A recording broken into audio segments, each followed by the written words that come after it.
Finishers MMA, finishersmma.com, @finishers. That's how you find them on social media. These guys have a show with us every Monday called Now We Go. You can check it out. Zach, JM, Thor, Grace, there's too many to name that come out of that school, and they are killers in the game. They are the biggest MMA jiu-jitsu school in the area, and they are owning the East Coast. You can contact them at 610-438-0746. Ask for Andrew. They are at 3761 Nicholas Street in Easton, PA. They have 2 locations as of now, Bethlehem and Allentown. They are growing into 3, 4, 5, 6. I would say they are taking over, but they already have. Check them out on all of their social media. They are awesome to follow. And if you're looking to get in shape, you're looking to choke people, you're looking to do anything at all to better your life, finishersmma.com. AllValleyRooter.net. That's not how you pronounce it all the time. I just say it that way. All Valley Rooter, Jared LaBarba. He is my plumber. He's the show's plumber. I'm getting him plumbing business all over, and I love that he is getting what he wants. He has 24-hour emergency service. He is certified, insured, and professional. You can follow him at All Valley Rooter. He's on social media, and you can find his information at allvalleyrooter.net. Jared came down over the weekend and he fixed a problem down here. He's super professional. I love him as a person. I love his business. He grew it, and he's doing his own thing. It's allvalleyrooter.net. It's 24-hour professional plumbing services. He can help you out with everything you need. It's 610-762-1656. He's certified, insured, and professional. Do not be afraid to contact him for any of your plumbing needs. Support Jared. Jared supports us.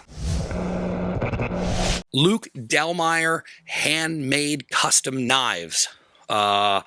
I love Luke. It's lukedelmeyer.com. He's a farrier, a bladesmith, and a blacksmith. He has custom knives, and the best part about it is you can take classes to make them. So not only can you take a class to learn how to make knives, at the end of the class, you get that knife. We're working on a project together. He started recently getting into chef knives, so he's starting to make chef knives. He makes hunting knives. He can make any of your needs as far as blacksmithing. That's at Luke Delmeyer on Instagram. That is the best way to follow him. You can see all the stuff that he's posting. He shares, he does raffles, he gives giveaways. Check out all things Luke Delmeyer at lukedelmeyer.com. We've had him on the show before. You can dig down in the library, listen to how he got started and where he's at now. I'm excited to work with Luke. He's a really good friend of the show, and I'm excited to showcase his chef knife that he's making me. Check out all things Luke Delmeyer at lukedelmeyer.com. Farrier, bladesmith, blacksmith. Rips Auto Detail. This guy is the best, hands down, in the area. I've interviewed him. I know his story. He's doing things that others aren't, and I love that he fucks with the show. I love getting the best of the best and having them support and be a part of this. That's what the sponsorship is for. I'm giving you the best people in their profession, and Rips is the best at auto detail. It's at Rips Auto Detail for Instagram. You follow that. He's showing you the different cars he does, and it's at 630 North Nelson Street in Allentown, PA. He offers paint correction, ceramic, SPS coatings, and more. This is appointment only, and it's ripsautodetail@gmail.com. You can call him at 484-553-1366. I tell you, follow him. If you don't know, you want to know more about what he does, follow him on Instagram. Follow Rips Auto Detail, and you can see all the things that Rip does. He's a big part of the show. We have a separate show we do called Road Dogs, and you can check out his past interviews and hear his whole story. I couldn't recommend this guy more for your auto, car, boat, plane. This guy literally has done everything, and he is the best in the area doing this. Rips Auto Detail. Precision Laser.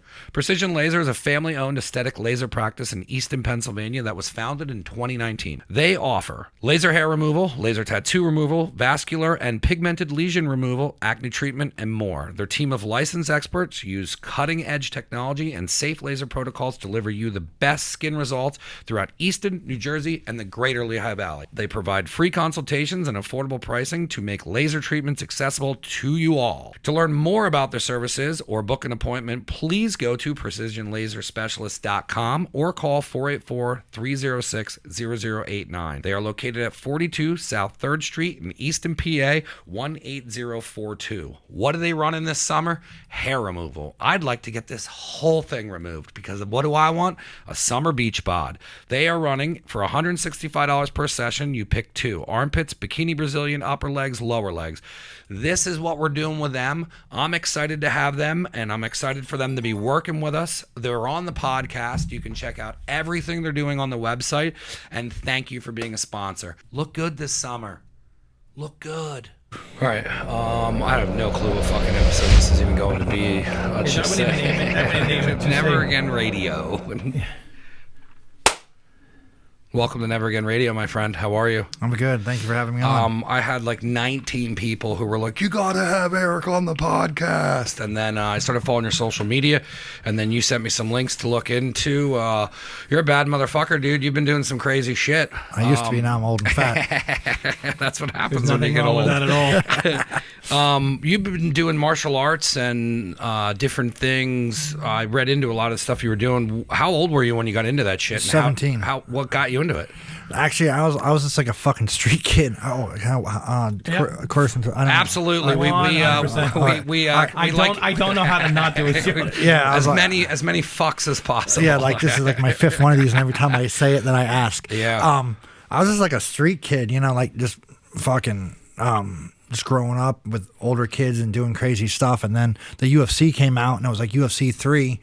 And then Hoist Gracie looks all small and skinny on these videos. I'm like, there's no way this fucking small ass dude is beating up all these big guys. This shit's fixed. So I'm in gym class.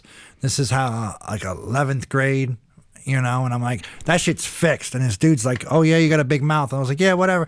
And he's like, my brother's friends with these guys, like the Gracies. He's like, why don't you come to my brother's gym and run your big mouth? So I was like, all right. So at this time, I wasn't even driving a car. I was scared of driving. So like my mom, or I rode my bike down to Emmaus, and then Henzo Gracie had his gym, and then Brian Miller ran it, and I went in there, and I was like, I want to challenge you. and then Henzo's like, oh my man, you don't want to challenge me. He's like, you want to challenge my little friend? And I looked right at him. I was like, I'm going to beat up your little friend, and I'm going to beat up you. He's like, okay. He's like, and his fucking little friend tied me in a pretzel like numerous different ways for about 15, 20 minutes. And I'm sitting there like on the end of the mat, like, what the fuck just happened?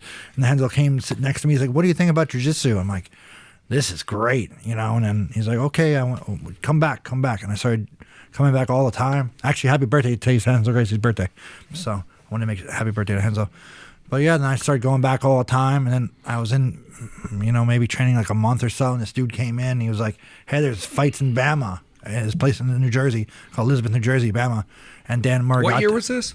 98. Yeah. No rules. And you had these slide-on gloves. They didn't even have no padding or nothing like that. You could hit them, do whatever. Like speed bag gloves. Yeah, even worse than that. Yeah. They're like Velcro kung fu type shit. And then Dan was doing the referee later on, like years later. He started being the referee for the UFC. Yeah. But he had his own like underground fight show. And a whole bunch of dudes were there that like blew up to be big. Like Matt Serra was in these leagues and stuff like that. So I went and I fought and wrestled around with this kid. Got lumped up a bunch of times. Took him to the ground, armbarred him. And then I just like, man, like I like this. This is like so much good. And it took me off from doing a lot of mean things to people and cleaning my life up a lot, actually. So I started training all the time and taking the bus to New York and training with Henzo in New York. Then I had like 3 or 4 fights. And then I was always beat up because, it was back in the old days. It was like kung fu versus jiu-jitsu or kickboxing versus jiu-jitsu.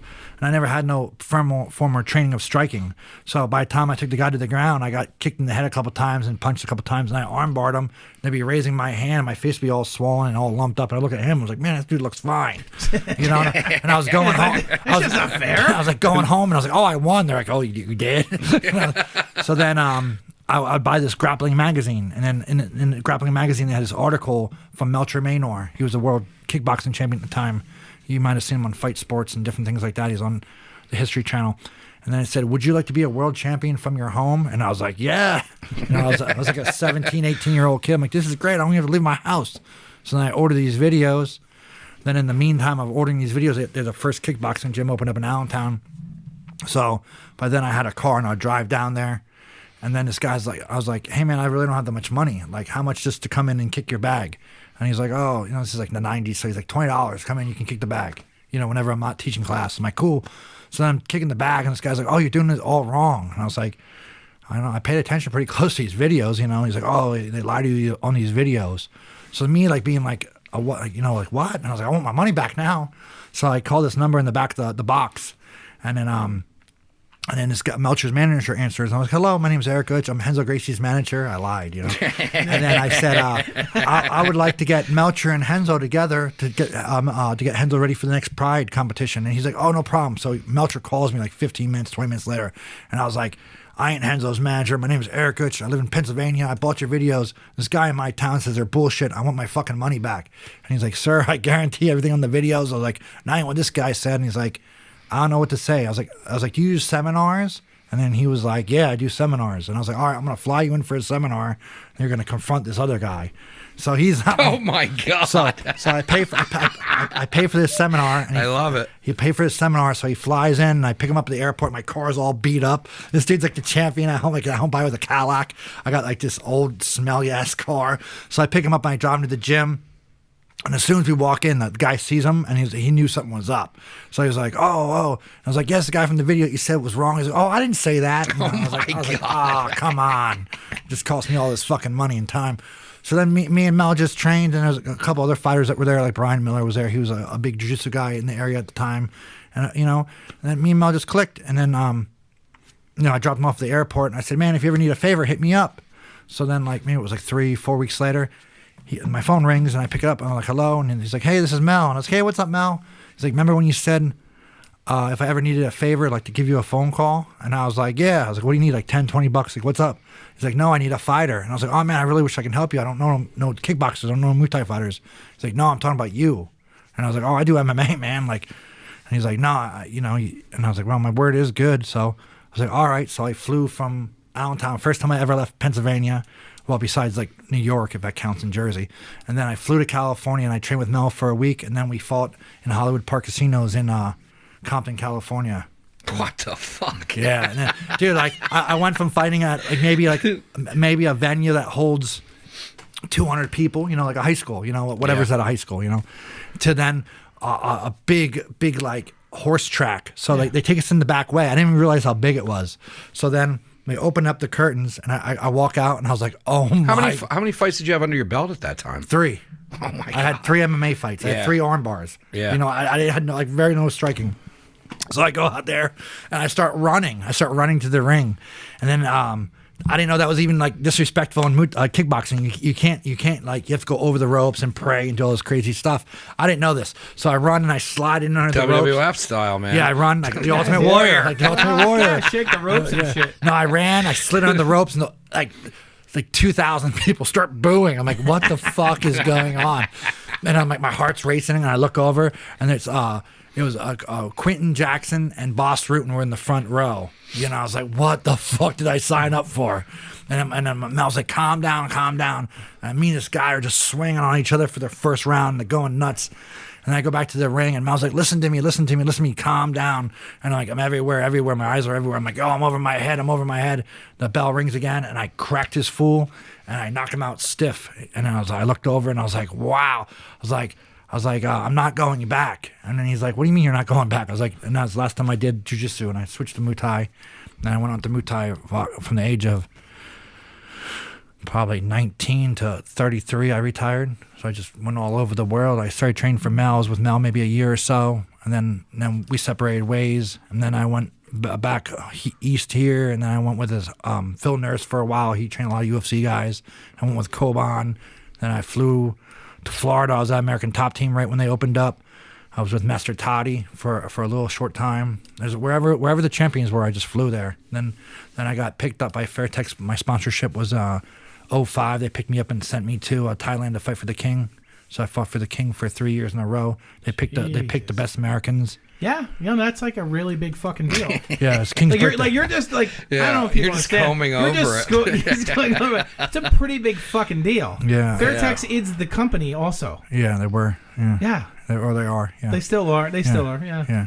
So they picked me up I was Fairtex fighter from '05 until I retired. You know.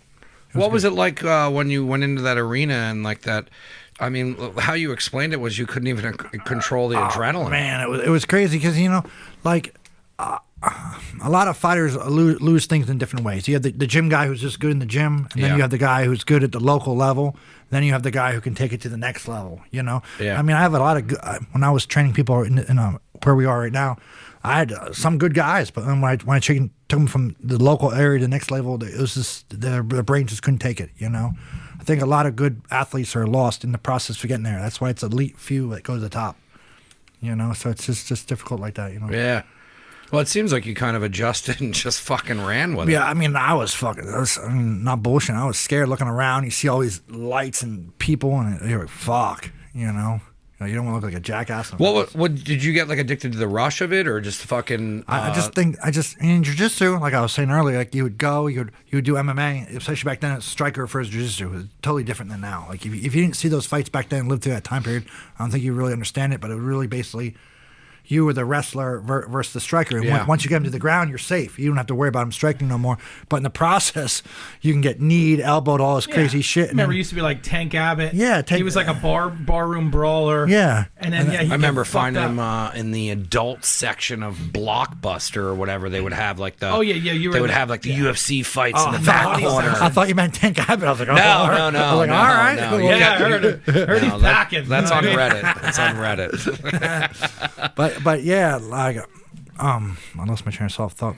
But yeah, like if you went back to that time period, I think what made me clicked over is I was winning, but I was winning with the arm bar. You arm bar someone, and everyone knows you get up and your arm's fine unless you like break their arm.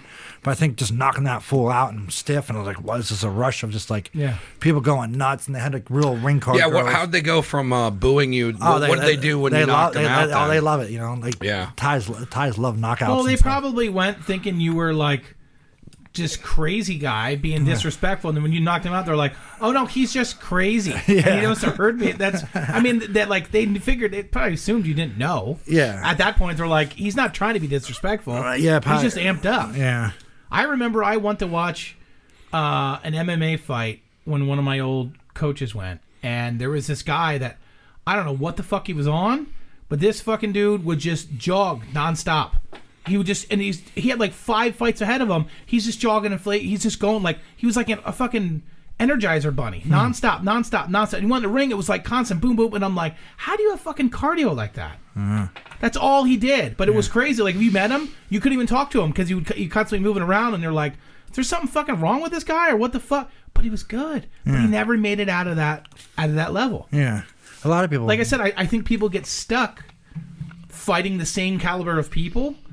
That's what Melcher said to me right when he started. You know, because there was offers for me to fight around in Philly, you know, in different areas. He's like, I don't want to fight you in your own town. Yeah. He's like, anyone can be the tough guy in their neighborhood. Sure. He's like, when you go to other people's neighborhoods, it's different fighting styles too, and they're learning from different things. It's completely different. He said, when you go to other people's neighborhood and you beat them up, he's like, this is what we're gonna do. And then my fights in California, then I fought Minnesota, then I fought Florida. He was sending me everywhere, and there's no hometown favorites or whatever, and I was winning.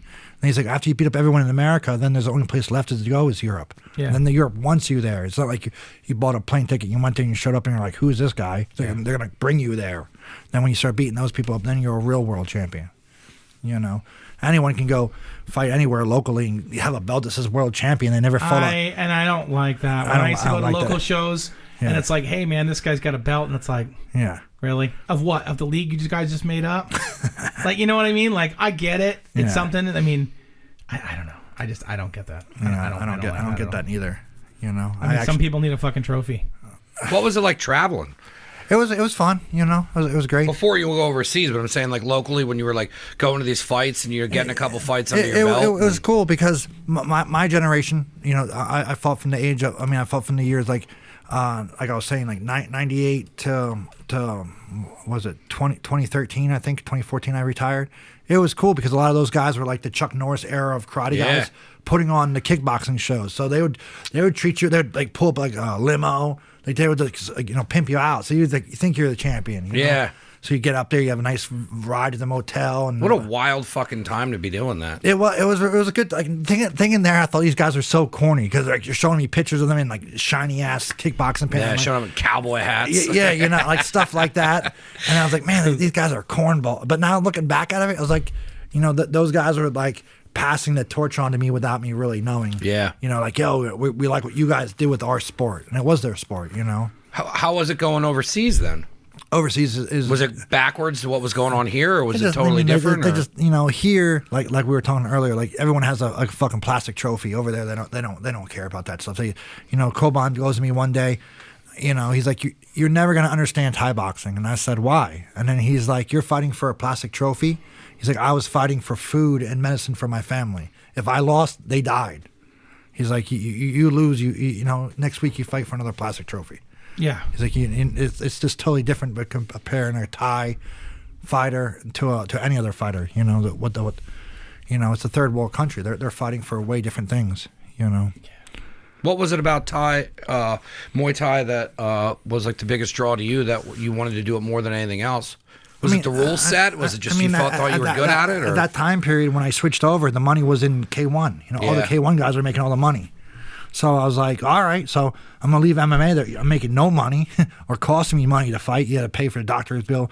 I'm going to go to kickboxing and make money. Then as soon as, like, you know, a year or so after I made the switch over, all the money went to MMA, and MMA blew up, you know, with the UFC and everything else. So I just made in my mind, wherever I am, there won't be no money.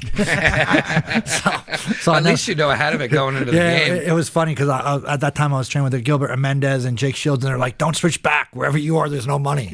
You know, because we were all training at Fairtex together. I thought that was funny. What was it like then fighting for the king? I mean, we kind of brushed over that. I mean, it was super cool. That's something no one does. You know, there's different levels. Yeah. You know, so the king will show up maybe like the last day or real late at night, and he'll watch like the top Thais, you know, fight each other on his birthday. But people don't realize they'll set up like 8 rings. It's in a big venue, and they'll have like 8 rings, and there's 8 fights going on at one time. So you start off with kids and low levels, and you just boom, boom, boom, boom, boom, you know. So it was called IFMA.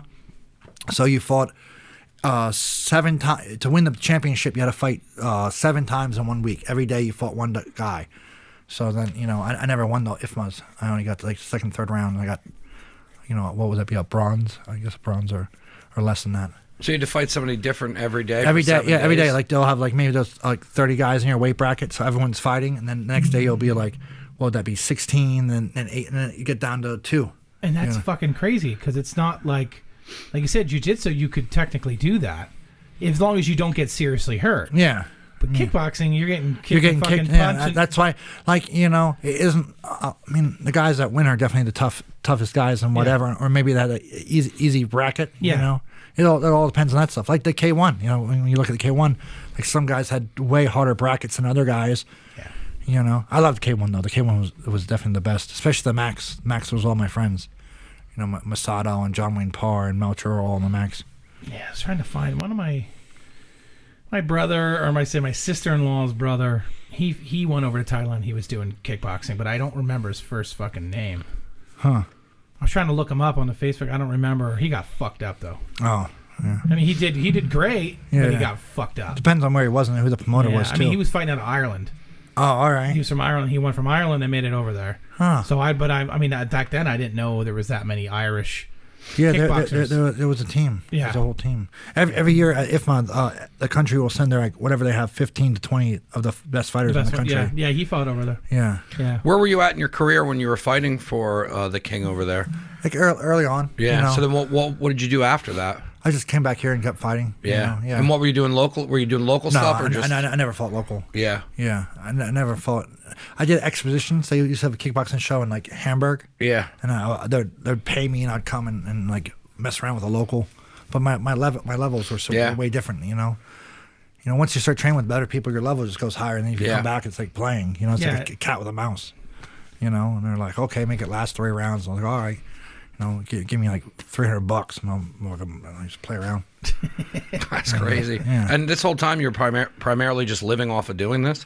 I worked, actually, I had a normal job. I worked at a Wawa. Yeah. It was the greatest job in the world. It's not Sheets is probably better. But Sheets he is hates 100%. Wawa. Sheets is 100% better. See? And I worked at Wawa 12 years. There you go. Thank you. Food Thank wise, iced tea wise, everything. Sheets is better. I've never. This is our first guest siding with the Sheets. Oh, yeah? It's always It is Wawa. so much better. Yeah, It is better. I won't even say anything. I'll let you go. And the only I'll reason let you is go. this. We've never had anyone side The only reason with him. everybody always like loves Wawa is because of where we live. Now, on this side of Pennsylvania, it's Wawa.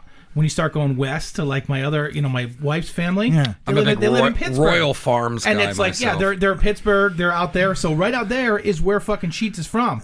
There's literally like 12 of them in every fucking town. Yeah. Until you get to Reading, and everyone likes Turkey Hill. Yeah. That nasty ass iced tea that makes your teeth. I'll tell you fucking one thing about Turkey Hill, and Keith Bodner told me this. He told me about their chocolate milk, and Turkey Hill might have the best chocolate milk in the game. Yeah, check it out, people. That's Keith Bodner told me that. That's crazy. So you're just like working, then doing that shit. Yeah, I literally- a job like that, you probably were able to kind of come and go as you please. That's why I got it. Like Yeah. I was like, oh, I need a week off to go here, and then like, okay. They're like, you're our only responsible person here. Just do what you want. You show up and you work hard, Yeah. and they'll work with you. I mean, this is going back how many years ago? You got to think it's good for them too, because it's like, hey, he's a pro fighter, so we can let him do whatever he wants. If he's working in the store, we don't have to hire security or hire anybody. Yeah, I mean, I think places like that. They don't really have to do. don't Sheets have is to- awesome. yeah. Well, this was Wawa, so you need some fucking security in Wawa. But I think even when you see people, I think at this point of anything, if you see people stealing, they want you to write down a description and call it. They don't want you to. Complain. Yeah, I don't know. There's not even like what they like. I know a couple friends, and this was back in the day before things got even crazier. Is that if you were working at Lowe's or Home Depot, they just tell you to most of the time just let them go. I know. I don't know if it's still. Because I think they've been sued by like the thieves. Yeah. Like once that happens. I stole some shit and you stopped me and I went money. You guys know.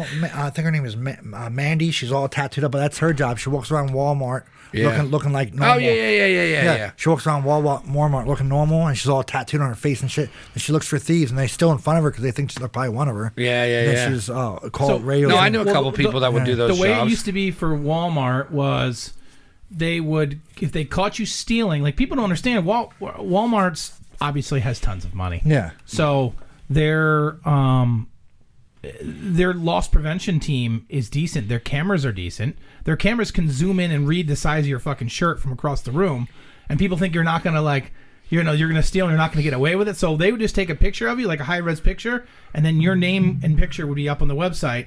And if they saw you do it again, then they would go and file a complaint. Like you had to be caught twice. So it's like, well, fuck, you could technically go into a Walmart, make a huge fucking robbery, and then just don't do it again. What are you promoting on this program? Not robbery.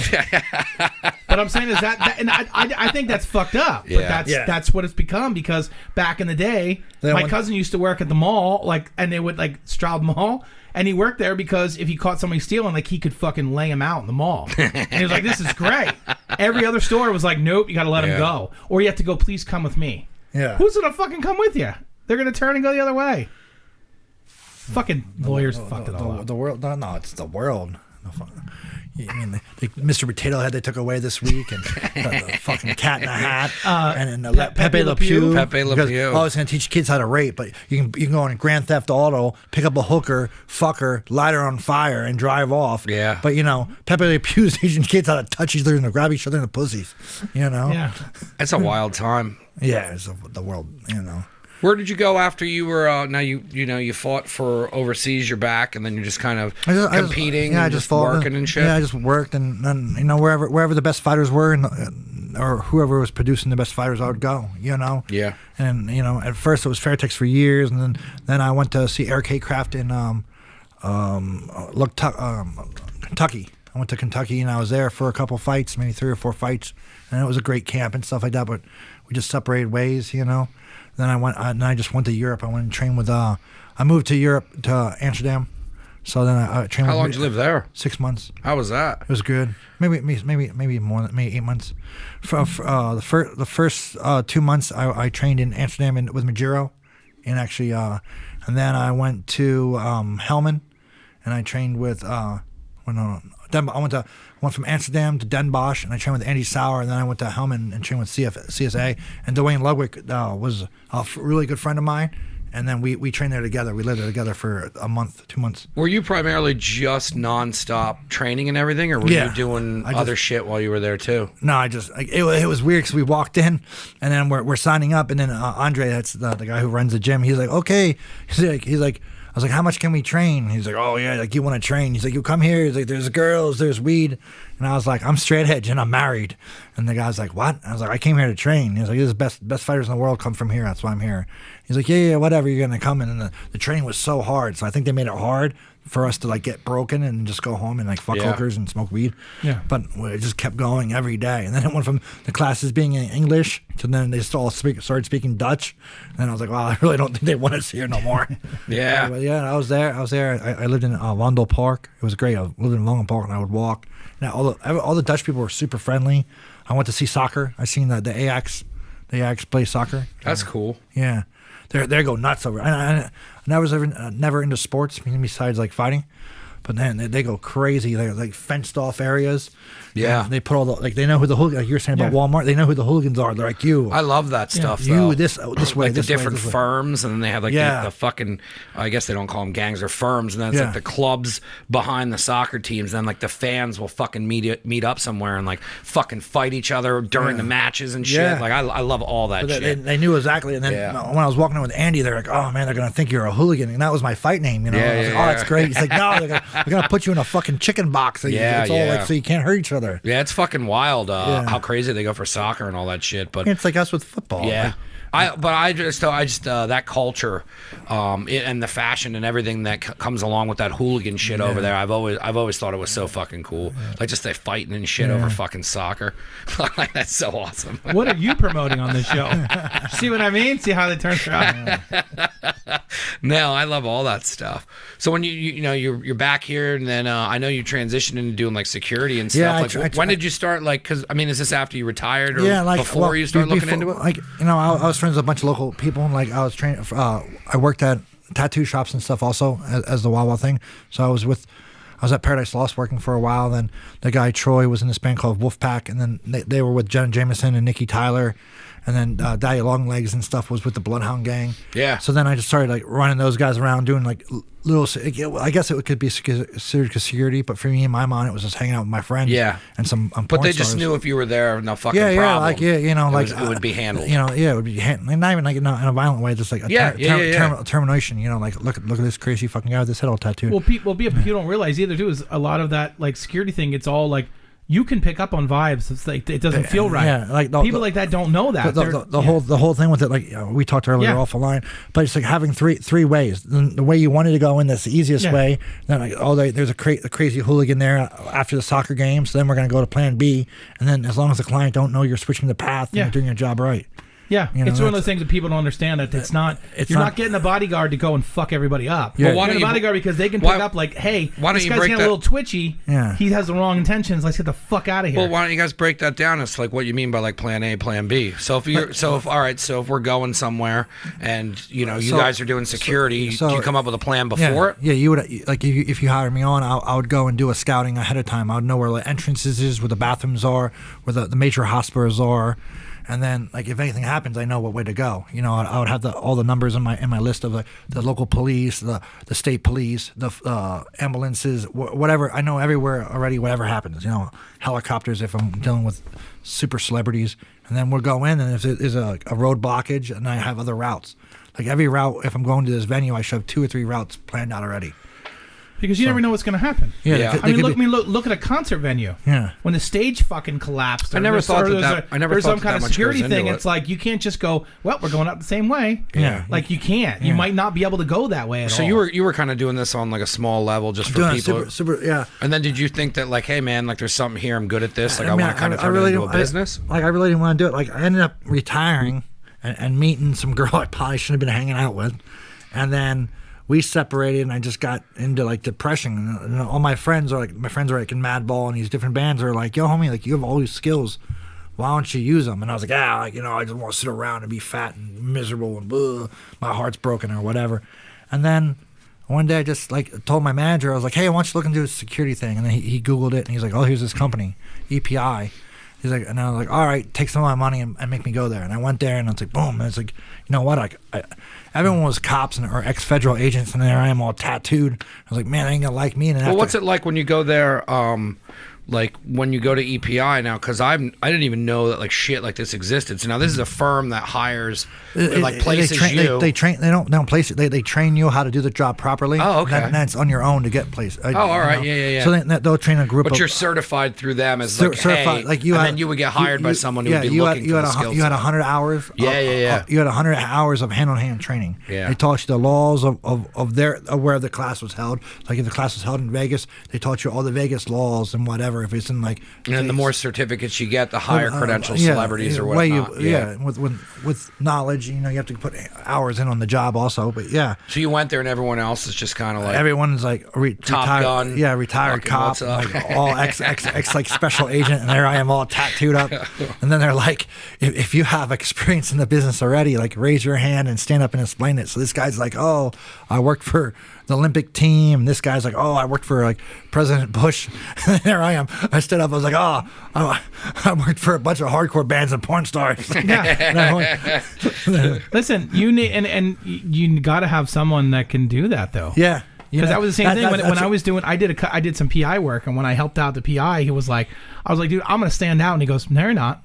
Where I need you, you won't. There's a spot for you. You're not going to go into a fucking gym, like a workout gym, and stand. Yeah, you're going to stand out there, or you're not going to go to some girls thing. But if I'm going to send you into a bar, you could go in any bar and fucking fit in. Exactly. That's what they were telling me too. There's always a spot. Yeah, I might not get a job for the governor, but the governor's fucking daughter or whatever who was going to the crazy Limelight or Limelight. That's how I'm aging myself now. But yeah, they don't want some fucking suit and tie. Yeah, you have to go in and blend on it. That's they don't want that. Yeah. So when was it that you were taking all these courses recently? I just did it 2 years ago. It's funny, 2 to 3 years ago. So I decided to do this. I do it all, and then I'm retired by this point. I'm retired by a bunch of years. I'm doing some private lessons for some cash and doing seminars. I do a lot of seminars, and podcasts. I do these podcasts and talk about my career. So then I moved to LA, and I'm like, man, I'm gonna live my 80s fantasy. That was my dream. I was like, I'm gonna go to LA, and I'm gonna live on the Sunset Strip, and I'm gonna go to the Seventh Veil, and I'm gonna live the Motley Crue girls video. So then I get there, and in the first week, I'm like, hang out with Corey Feldman. I meet 2 guys from Guns N' Roses, and I'm like, wow, this dream's coming true. This is great. Then Corona comes in, like a big old bully, and was like, everyone got to go home. And then I was like, all right. And then I was stuck in my little ass apartment paying all this money for it, and I was like, well, I can just go back home. Yeah. And wait. I know a bunch of people that came back home because they were not going to pay the rent. Yeah, I mean, especially if nothing was open. I mean, I rent a place here off this lady, and I pay $250 a month, right? So the same measurements in LA, I was paying $1,500 a month to rent a room, the same size, in someone's house. It wasn't even like mine. I can come and go, and the guy would complain if I came home too late. Or I was like, this is fucking crazy. Paying all this money for his little ass room, and this dude complaining a lot. So where was it at, or where are you at now with kind of? I'm taking more. I took more driving. I'm just taking classes and trying to get jobs and throw my resume out there. And doing seminars. I have a seminar coming up. I don't know when this show's gonna come out, but I have a seminar coming up entitled Boxing. On this Sunday, I'm doing a basic boxing seminars. I've been doing seminars up and down the East Coast. Yeah. And I went to Texas because Texas was wide open. Yeah. So I've just been going around doing seminars and teaching people Muay Thai and, spreading my joy. Yeah. Where do you what do you want to do with it? Do you want to just do full-time security? Yeah, I would love to get some full-time clients. Like I have some female actresses right now I work for, and then some bands, but the bands are on hold right now. So hopefully after the pandemic's over and people are that sucks because they're scheduling shit. Bands are scheduling. Yeah, but if it happens, I think they're being optimistic. Yeah, but yeah. I mean, Rose Tattoo postponed their tour to 2023. So, oh no, yeah. I know. I think they said Godsmack put out a thing saying they're planning for June. They're selling tickets and shit. They're ready to go. Yeah. So there was what happened last year, and they're like, They're just gonna play like relisted. 9 shows in a row in Texas. Yeah. Texas, Texas, Florida. You really could do Georgia. That's what the rappers were doing. The rapper, I don't think they ever stopped. They went down south. A bunch of those rappers. Down south. Yeah, Alabama, Georgia, all those. Yeah. That's crazy though. That you could technically. If the venue, there's so many people going to Texas to do stuff now. But if you found different venues, you could just stay in Texas and just do as many shows as you could. Yeah, or just do bigger shows and more people coming to one show. It's gonna get fucking weird with people getting sick of it, and then they're gonna fucking travel. And they're gonna travel, and then they're gonna put restraints on traveling. I think last time I flew, they said next time I fly, I have to show them I had a vaccine or something. Or yeah, I think they're trying to shut that. They've been saying that, and then I know people that flew the whole time, and I'm like, how'd it go? And they're like, it was just regular flying, and nothing else was different. It's weird. They made me wait in this weird ass line. Yeah, it took me forever to get on the plane, and then that was crowd. I was like the fat guy in the center with 2 other big people inside of me. I was like, I'm crushed, and then I was like, where's this Corona shit now? You know, and the whole every seat was taken. No, it just sucks. What I was saying earlier today, my 4-year-old came home, and she was just like, we drove by this store, and there was a bunch of boys outside. They didn't have masks on, and I go, yeah, so, and she goes, they have to have masks on, and I'm like, no, we're gonna stop doing that pretty soon. So they weren't doing anything wrong. They were outside, and she's like, what are you talking about? I said, it's not normal to have masks on every day. Like, she doesn't even, like, she's so trained now. Yeah. And I'm like, oh, that sucks. What a shitty way to grow up. Yeah. That sucks. Yeah. I don't know. I see different shit now. I see more people just in public, people not wearing it. I went to Giant, and there was 2 or 3 people that just did not have a mask on, and I was like, all right, this is coming this summer. Yep. Like, it's definitely going to be. Yeah, people are going to... No, as soon as this weather, breaks, everyone's going to stop. No, but I know, all the gun shops, they don't want you wearing them. Yeah, actually... Yeah, that gets fucking weird, too. We were talking earlier about... Yeah. I just got firearms and licenses and stuff, and the guy had a huge sign. I went to Eagle Arms that says, do not wear your mask inside. Yeah, it's technically a law. You can't. Yeah. I didn't know it was a law. No, there's an actual statute. They can't. It's supposed to be like that for banks too. Yeah, but they just never really. And I walked in. I was like, "Oh, that's weird." He's like, "Yeah." He's like, "We have enough guns in here, but we don't want to go in and we're all masked up." Yeah, no. And then now they're breaking down what you can wear as a mask, because before you can just wear a handkerchief. Now they're like, you have to have a professional whatever. Yeah, they stopped me at the Disney store when all this first started happening. I had a neck gaiter that I just pulled up and had American flag and stuff on it, and she was like, "I'm sorry, but that we don't accept those masks." And I go, "Why?" Because they don't cover for COVID. And it's like, we'll give you a mask. And I'm looking, I was like, whatever, just give me a mask then. Yeah. And as I'm walking around, everybody has their mask below their nose and shit. And I'm like, at least mine was fucking right. Yeah, it sucks. Have you done a lot of firearm training, and are you into tactical firearms and shit? No, actually not. I was saying earlier, I never grew up around guns or nothing like that, but because of this personal security thing, I flew out to Vegas to pro gun with my friend Mark. That was recently, right? You went? Yeah. I went. I think it was 3 weeks ago. I went out and I worked for one of my clients for a couple of days, and then I was out there, and then I did the gun program, and then from there I went to California. But I went to pro gun, and it was great. They took care of me, and my friend Mark really.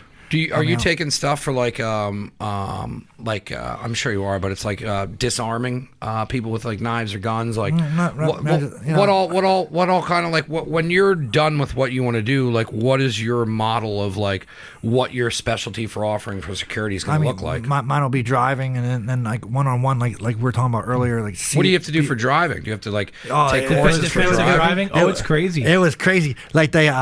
You get in the car, and your client's getting in the car, and then they have all these people. One guy's reading a newspaper. One guy had a gym bag. So wait a minute, because this is so interesting, and you guys are acting like everyone knows this. Yeah. So when you go to take this course, it's an outside setup course. I went to school. Yeah, I went to a driving school. So they have all these cones. Fucking cool. They have all these cones, and then the cones represent walls or people. Yeah. So then they're like, someone around you is gonna have a firearm, and he's gonna start trying to assassinate your client. So then I'm like, all right, so you're in the car and you're trying to look around, and then the guy's getting in the car, and the guy gives you the thumbs up, and as soon as you give the thumbs up, something's gonna happen. So like you have to drop it in reverse and go around this wall and get the guy out of there. So I'm like, the guy in the paper kept looking at me. I was like, it's gonna be the guy in the paper. So I'm like focusing on the guy in the paper. Then there's this guy in like not Speedos, but like short shorts and a gym bag. I wasn't even thinking about him, and I was looking around. I give the thumbs up. I went to go like that. The guy drops the gym bag and he has a gun. He starts lighting my car up, and I was like, So I'm like all sad. I'm sad. I'm like, I'm already sad because like the guy shot at me and it was like perfect. It was like boom. It went right into my chest and blew my chest out the black. So then I end up backing up too fast. What do they have? Like laser light guns? Or? No, paintballs. Oh, all so right. Then the whole blood was all over the not blood. Yeah. The paint was everywhere. So then I'm like, man, like now I'm like driving backwards and I go through the course and I'm all sad. And then like I was like, ooh, like all like a pouty little 5-year-old. I was like, well, my clients don't get shot at anyway. And the guy's like, oh yeah, tell that to Dimebag Daryl. And I was like, because and I'm sure he heard that before from everyone. Yeah, you know what I mean. Yeah, he already knew the jugular on everybody. Yeah, I was like, that one hurt. He's like, yeah, no one shoots at your clients. And you tell that guy. And that was a fan. It was a fan, and he shot. What a fucking weird. And he shot a lot of people on that crew. He just didn't get Daryl. He got Daryl. I think he got Daryl 3 times and 2 times in the head. I don't understand where somebody's mentality goes to do that. He was like a war vet, and then the band broke up when he was over there, and he was like blamed the war on them and everything on them, and it's a bum. I don't know 100%, but that's the thing. You don't know. Yeah. You don't know. Those courses sound fucking cool. They are. Well, that guy, one of my brother's friends, he'll be doing the seminar. He didn't reschedule for here yet. I know he will. Knife training and shit. That's cool. Oh, right, yeah. That'll come around here, and he'll have it at the 10th Planet Jiu-Jitsu place in Bethlehem. Yeah, I know those guys. I'll have him hit you up and let you know. It's cool. It's a cool class. I started looking, and my brother was doing it for a real long time, and I think he's training to be one of the instructors. And it's pretty fucking cool. It's something you wouldn't think of. Like when I started doing it, I was like, I'm not gonna fucking knife it. When you start learning, you're like, oh, I can use this like for everything. It's funny when I was a youth, just started going to clubs. I was Banana Joe's and Crocodile Rock and all the clubs around here. I took this course from this guy, and I took it as a joke because I was already like a purple belt in jiu-jitsu. So this guy was like, how to win a bar fight, and I was like, I'm gonna take this and fucking like bust on this dude. And if the shit gets hit the fan, I'm gonna take him to the ground, because I'm an asshole kid.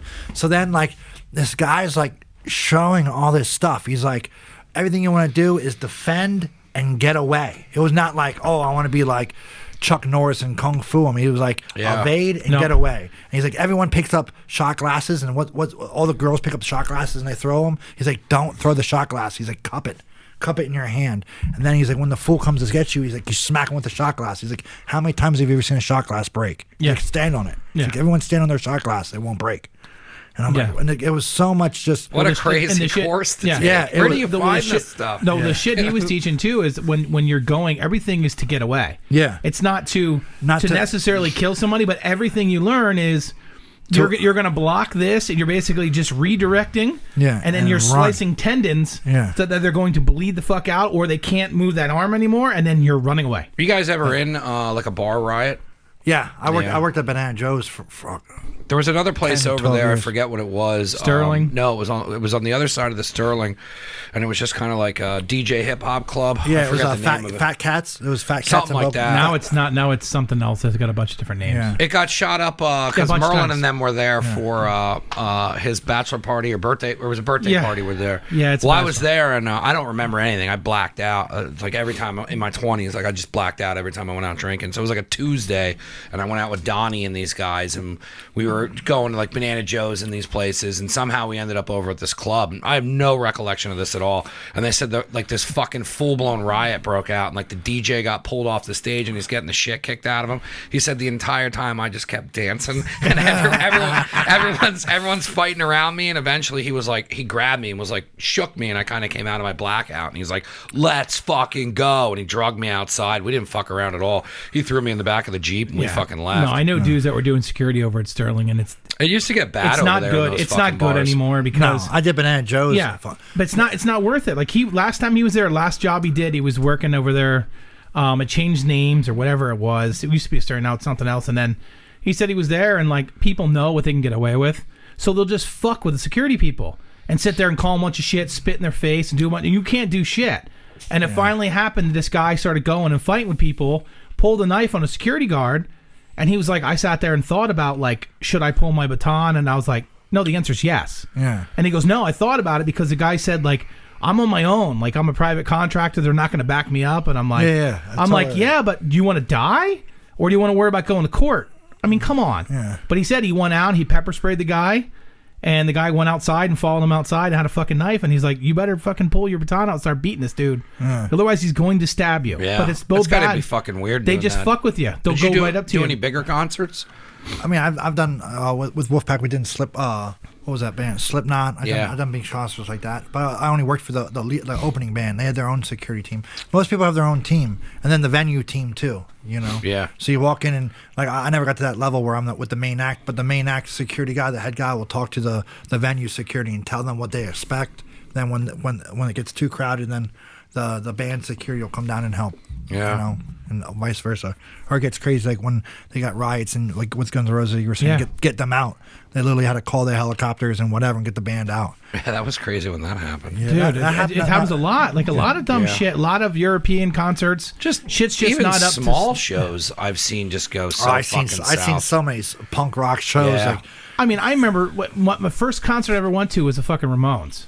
And that was over at... the beach. It was the beach club, and then it was Stars nightclub. Oh, I was thinking, what was that one in Allentown? Yeah, it used to be the strip club, not that one. No, Airport Music Hall. Okay, yeah, no. After that, it was over on off of Union Boulevard. There was a thing called Stars nightclub between Union and I forget the name of the street. But anyway, it was Stars nightclub. It was just old beat up fucking place, and you go there to be so many fucking people, and it was always it was like people.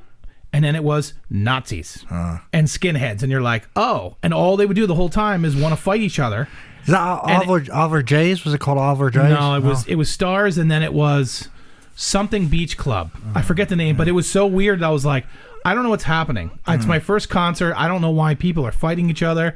And it was like all of a sudden I just saw some dude go and like push some girl. Yeah. And I was like, what the fuck? So I grabbed him and threw him. I was like, knock it the fuck off. And apparently it was one of the girlfriends of one of the skinheads. And he was like, hey, you're all right, man. And I'm like, all right, I guess I'm friends with you guys. Like, I don't. That's like prison. I guess that's good. But nobody fucked with me then. Yeah. So I was like, all right. Yeah, it's like hit those guys. But then, yeah, it was like they would oversell those clubs so fucking bad. Yeah, they still do that shit. Even recently, like 2 years ago, I went and saw Future Island with Jer, and it was so packed.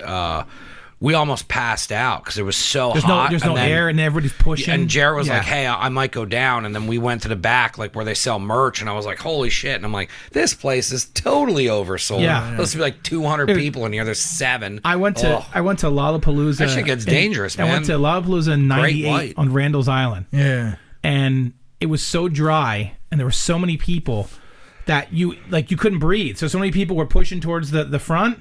And then the dust was kicking up. It was just a huge dust bowl. People were running out because they couldn't breathe. And they looked like fucking fire victims. Like the dirt, like there's dirt trails out of your nose and your mouth. And I'm like, someone's gonna fucking die here. So they actually had to come and just take hoses and start spraying in the air to knock all the dirt down. And I'm like, this is insane. What's the craziest shit you had to deal with doing concert stuff? Just like that, like riots, getting people out like that, like punk rock and skinhead and stuff like that. Yeah, getting them out after riots and stuff. And I mean, nowadays it's weird, you know.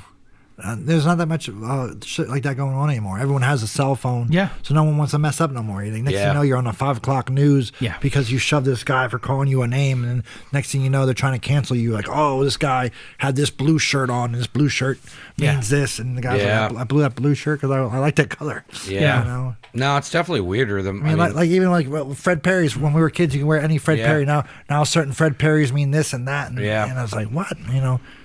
I'm fat. I wear the ones I can fit in. No, I remember we went to see Cypress Hill too. Cypress Hill is good. I seen Cypress Hill. Cypress Hill, Everlast, and somebody, and it was in New York, and this girl decided she wanted to get floated. Yeah. And people were just fucking ripping her clothes off. Oh yeah. And he stopped and he was like, "Yo," he's like, "Stop everything, get that girl up here." And he comes up and he's just like, why are you guys being fucking assholes? Like enjoy the show. Don't fucking rip this girl's clothes off. Yeah. And they were like, just go and take her somewhere. And I was like, all right, that's good. But yeah, like, what would make you think it's cool to rip somebody's fucking? You ever see somebody get dropped on their fucking head? Yeah. Hell yeah. It's usually bad people. Dude, I was with Josh. Murphy's Law. I was with Josh. Murphy's Law's my homies. Murphy's Law's my homies. Oh, some dude was being a fucking drunk asshole, and he got floated, and they were just like, "Fuck this dude." They dropped him. There was I was at the Warped Tour, and it was when the Warped Tour was good. Yeah. Way back in the day when Bad Religion and Pennywise were on it, and Civ. It was the first year they were doing it, and I was really into them. And I'm like, oh, let's go over here. And it was Josh and I think my brother Roger, and they had this kid up, and they dropped him, and everybody moved, and it was the show stopped, and he left in a stretcher, and I was just like, dude, that went from fucking floating to like you could tell the band was like, fuck, like, are we gonna get sued? Like, it was bad. Yeah, it was bad. That's another thing. I bet after all these Corona laws, there'll be a bunch of things about dancing and being. I think people are just gonna do it.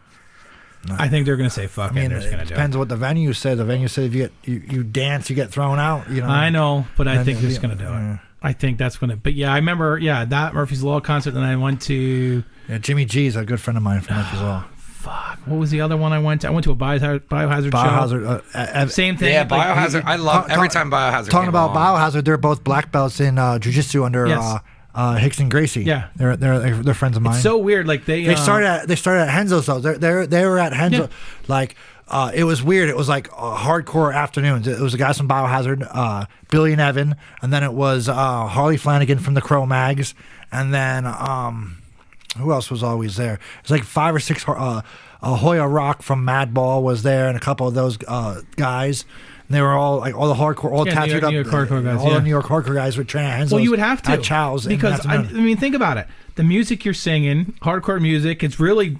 A lot of the shit you're saying is kind of violent, gets people amped up. Yeah. If you can't defend yourself, like, people are going to think you're that guy for real.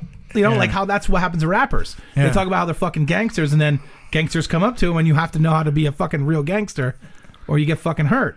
But those dudes, I remember going Long Island to see. Remember that guy Stitches? Yes. So I was bouncing at this pub I was working at. So Stitches is like, oh, I'll fight anybody. Yeah, well, that dude used to get. He used to run his mouth on social media, and people used to show up. I'm like, fuck him up. That's I've went on a rabbit hole of watching people beat him up. so he was like, I'll fight anybody. So me just being a bored guy at work, I just picked this New York hardcore guy, Danny Diablo. I was like, oh, Danny Diablo will slap the shit out of you. Just like joke, make joke. So I hit send. I'm bouncing, so I pay attention, turn my phone off. I just turn my phone back on. It had like 900 likes and like 1,000 shares. I was like, oh fuck. Oops. Yeah, what did I do? But it was funny. So Danny actually inboxed me then. He's like, yo man, thanks for throwing my name out there. He was like, got all these people talking about me. I was like, wow, that one. That was what's notorious. There was videos of people rolling up on Stitches and would just fucking throw down with them. Well, remember Danzig? Yeah. Jesse James was his bodyguard for when he was younger. That's how Jesse James got started. Yeah. I was saying that in the EPI class. They didn't believe me. I was like, Jesse James, the motorcycle guy, used to be a bodyguard. Yep. And I think Sandra Bullock and all those people he started dating later on, he bodyguarded. Well, he was a bouncer, and then he worked his way into doing bodyguard stuff for Danzig and traveled around, did all this shit. But Danzig was always known for just treating other bands like shit. Yeah, and the guys, the dude knocked him the fuck out. It's on video too, isn't it? What's that called? He knocked Northside King, the Northside King, the guy from the Northside Kings. Oh, and it was not like it's just a normal dude. Like it's just he would knocked him fucking out. Yeah, he was notorious for just talking shit on people. I don't know. I mean, that would be a cool gig. I mean, if you got along with the band and and you were good at your job. I mean, and it would be cool to just travel the world with these people, and you're kind of living life with them, and they trust you, and I mean, it would be cool to build like a serious relationship, and that's what you do for a living. Let's start a band. Nah, it's just I don't know. That's cool that you're into that. How'd you get into even thinking of doing that? It's actually through a bunch of hardcore band guys who were saying they were fans, and I knew them from Henzo's. Like I knew the guys from Madball and stuff, and then Biohazard and all them guys, and they were just like, "Yo, you should, use your skills like that." And it went, So I don't even mention I had the fastest knockout in Glory history. Yeah, we didn't even talk about that. Yeah, you never even talked about that. We'll just go over that real quick. But you combed over stuff like it was just stuff people do. Well, that's what I did. Yeah, I roomed with Ludwig. We don't know who he is, but Jesus Christ. He had the fastest knockout in the UFC history, not no more. Yeah. But Ludwig had the fastest knockout, and I had the fastest knockout in Glory history, and I don't have the record no more. How fast was it? Mine was 17 seconds. Yeah. Someone beat me. They have 8 seconds. I don't know how the fuck they did that, but they have 8-second knockout. And then the Ludwig's, I think UFC's down to like 4 seconds. I don't know how the fuck he knocks out. What was wasn't it who's the dude that need Askren? What the he's the Jorge Masvidal. Yeah, what was his? I think it was 4 or 5. Yeah, that was one knee. Because I googled mean because I was like, oh, I don't want to keep saying this on these podcasts if it's not true. Then I googled fastest knockout in Glory history, and they're like 8 seconds so and so. I was like, oh, not me. You know. How long were you doing Glory for? I only got signed on. I did 2 fights. Two fights with Glory. I got signed on where you had to fight 3 times in one night. And the winner got $200,000 just to show up and make weight. You made $1,000, and then I went out and I knocked that guy out 17 seconds. Yeah, he kicked me twice and I punched him once. And then I fought this guy from New York who's a friend of mine, Brett Hakachek, and we fought to a decision. And then he won the decision, and then they never re-signed me. You know, so yeah. So, it's crazy how that shit works. Yeah, I mean, it's with anything. You know, it's when you're up there, they're not just looking at your talent. They're looking at, are you marketable? You know, are you this? Are you that? Especially now. Yes. But like I heard from fighters, I'm going to drop their names because I don't know if they want me to say their name. But they were like, when they went to get interviewed by the UFC, they were like, how many Twitter followers do you have? Yeah, how many Instagram? It's like fucking wrestling now. Yeah. It's WWE. How can you cut a promo? Yeah. If you can't cut a promo, we don't want you. Yeah. And you know, Matt Riddle's a homie of mine that went from UFC to UFC. He's doing really good, I heard. I haven't talked to him in years, but yeah, he's doing really good. I heard, shout out to Matt. The other companies are starting to come through. Like I just watched the Food Truck Diaries, and I think that One FC. They're going to go to TNT now. Oh, all right. So I think I think Eddie Alvarez is fighting. It's coming up, but they're doing a thing. One FC. Oh, sorry. Yeah, no, I was going to say I want to watch more shit that isn't as crazy. You know, the UFC is like, it's so ESPN now, and whatever, I like that it's like that, but I also like the other stuff that's not. And it's like, I watch bare knuckle. I mean, we watch everything down here. They offered me the bare knuckle thing, the one out of Boston. Yeah, that guy used to do the fights with Marshall Kaufman at the Sands. Yeah. And then he broke off and did that, and they asked me to go and do it in the beginning. I was like, nah. I was like, still in my depressed state, and I was like, I don't want to fight no more. I'm done. But I guess that's blown up real big. Yeah, I mean, they had the thing, but we watched that, and like, it's cheap to watch it. It's not $70 a pay-per-view. I think it was $100 for the year, or like, you know, pay $25 a month or something. There's UFC retired guys in that, right? Yeah, there's a lot of Paige Van Zant went over there for more money, so like people are moving around. But then the One FC, and then there's another one that what's his face went to, Anthony Pettis. I know Anthony Pettis.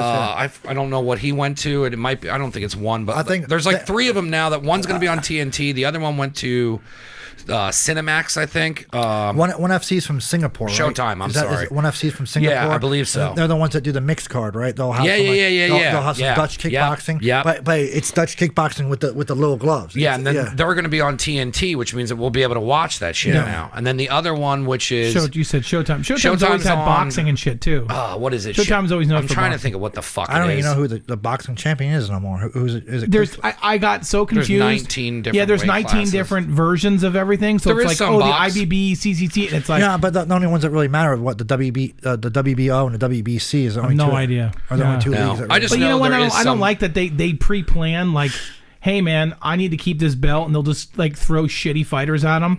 That's why I don't like boxing anymore. It's not the same as what it was. It kind of sucks. They don't have they don't have no good talent. There is no like people that are like. If there's no Tyson. Oh, no, there's talent, but it's a matter of like, if you're the champ, you're not going to be fighting the second best person like that's coming up. Oh, yeah. Unless they're going to give you $1 bazillion, you're going to fight a bunch of fucking shitty people, and you're going to pad the fuck out of your record. And they're going to sell it like they're good. There's a couple That's why guys. I don't like it. It's not like it used to be. Used to be like you worked your way. Just like UFC, you work your way up. Not anymore. There used to be, or there is a couple guys coming through that I just see from like Instagram highlights, like where there is some good boxing. I just can't follow boxing because the UFC is so fast paced with like, here's another show, or like when the heavyweights fight where it was what's his face knocked out Wilder. It's like they're not going to fight again for 5 years, and I'm like, you know what I mean? With the UFC, they're coming back right away, and it's like even with like you know, they're doing like the McGregor rematch in the summer, like everything's so fast paced. Who's McGregor rematching? Poirier. Poirier. Yeah, I haven't. I'm just saying, like, they keep things going. Where Yeah. boxing's just, it's so slow. There's not enough. I have seen so many fights in my career, and then I can't get into it unless I actually know the person. Yeah, You know, the only I'm obsessed with it. But it's other than just the fight. We make food, and it's a fucking good hang down here. But we'll watch bare knuckle. I like a lot. I like it a little bit better than Bellator. It's fucking raw, and it's crazy and wild. And some of the people, you can tell, like, they're just fucking don't know what they're doing, but they're out there, and it's it's real. Like, it's not super. It's high level, but it's not. I like it. And then Bellator, I think, is.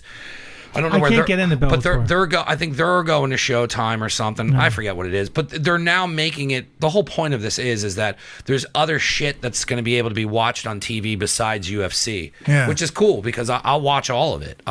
We do all the fucking fights. I love it. I think the only UFC fighter I know personally anymore is Jermaine Rodami. I think that's the only one left.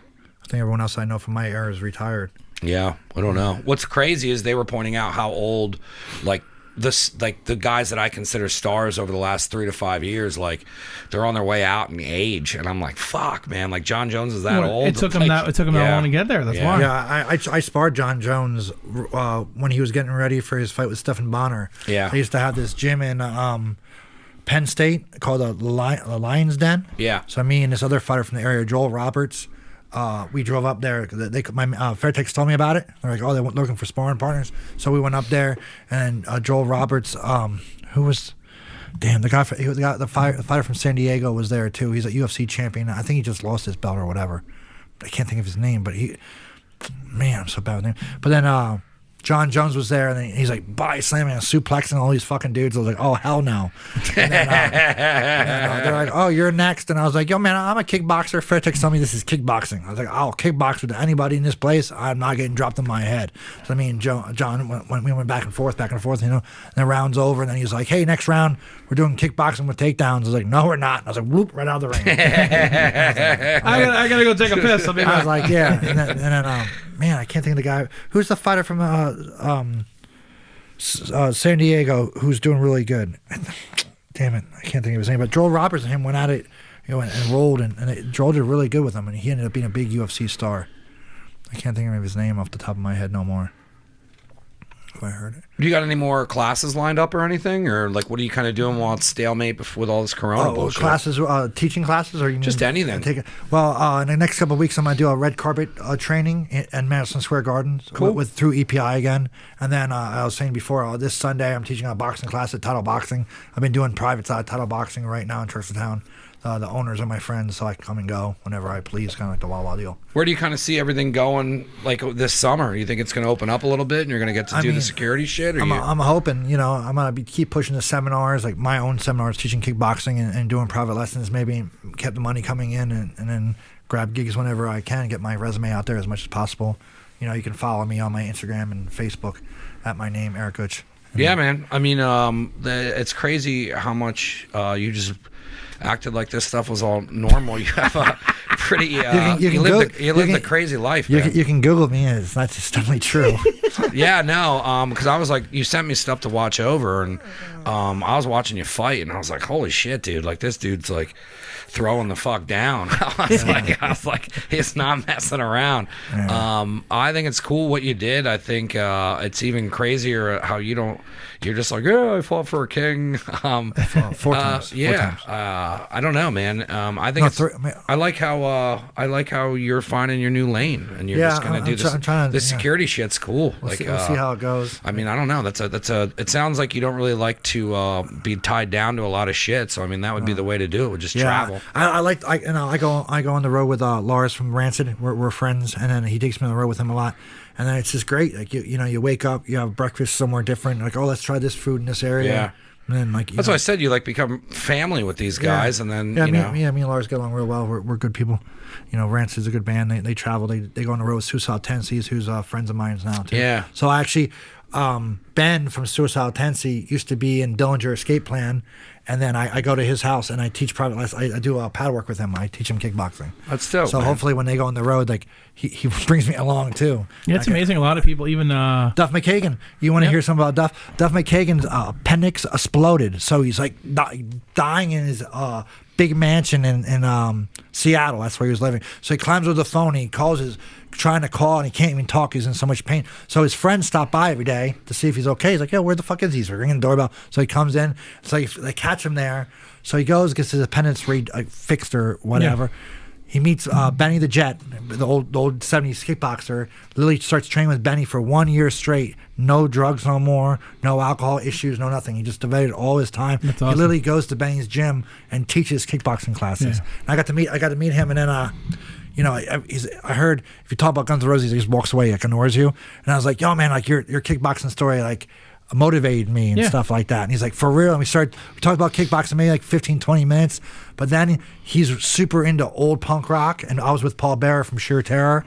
And they must have talked for an hour and 40 minutes about punk rock before I was even alive. He's like, remember in 1963? And that was so cool to be a fly on the wall. Oh, dude, I was just sitting there. I was like, I can't believe this is going on. Like, here's like I think Duff even owns stock in like Starbucks and shit like that, like a millionaire. Yeah. Talking to Paul Bearer, who's a New York legend, and there I am just listening to all this, and they're talking about punk rock records from like the early 70s. Like, it didn't even come with a slip; it just came with the record. He's like, "Yeah, I have the record." No, it's amazing. Yeah, all these guys. I know. I'm a big hate breed guy, and Jamie Josta is a homie. He trains. He brings people on the road, but he was like, I had to stop going and doing some shit because he's like, I would go before a concert and before a show, and he's like, I'm getting choked out and it's fucking up my vocals. Yeah. Same with Philip Anselmo. Philip Anselmo from Pantera is a huge boxing fan. He actually does even a podcast about boxing, and he would have boxing guys come in and train with him before Pantera show. I mean, not no more. I mean, he definitely went down a dark road for a while, but hopefully the best for Phil. But he would be, in the Pantera days, he was all in shape with hitting pads and stuff before the shows. Yeah. You can watch that in the Vulgar videos. He's done workouts before. I used to have those. I had the video. Yeah. That was like the video to have. What was? The Vulgar video. The Vulgar videos and the Cowboys from Hell. We watched that nonstop. What did you have them on, VHS? Yeah, VHS. Oh yeah, okay, not DVD. But it was like something you taped off of MTV, or no, you bought it. They released it. It's like all backstage sluts and stuff, like showing their titties. Yes, I forgot about all those tapes, backstage sluts, and yes. I forgot. I was in Backstage Sluts Volume 2. That's when I made my porn. I made my porn debut. Because of Wolfpack, I was working for Wolfpack, and they wanted them to do this video, and they wouldn't do it. They backed out, so I jumped in and did this video. They always aired that on like the commercials. If you'd watch the late night Star or on E Entertainment, they always had Up All Night with Wilford Godfrey. Yeah. And Rhonda Shear. Yeah. I should have got a Rhonda Shear painting. I think I should write that down. So I remember. Yeah, that'd be great. No, man, you got some crazy stories, and anytime you want to promote anything, or if you're going anywhere or want to do anything, man, I'd love to start doing stuff.